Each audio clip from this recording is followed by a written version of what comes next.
সরস্বতী পুজো মানেই কিন্তু অন্যান্য দিনের থেকে আরও সকাল সকাল উঠে স্নান করে রেডি সেডি হয়ে কিছু না খেয়ে আগে ঠাকুরকে অঞ্জলি দিয়ে তারপর প্রথম কুল খাওয়া।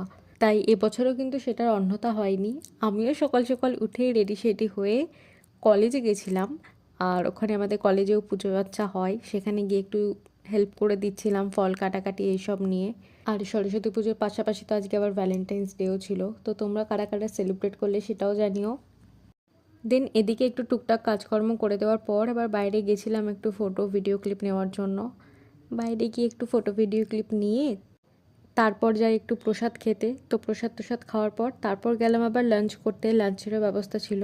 আর সরস্বতী পুজোর ভ্যালেন্টাইন্স ডের দিন আমি কীভাবে কাটালাম, কী কী করলাম খেলাম, সেটার একটা লং ভিডিও চ্যানেলে অলরেডি শেয়ার করা আছে, তোমরা চাইলে গিয়ে চেক আউট করে আসতে পারো। তো দ্যাটস ইট ফর টুডে। ভিডিওটা ভালো লাগলে লাইক কমেন্ট শেয়ার করে দিও। বাই।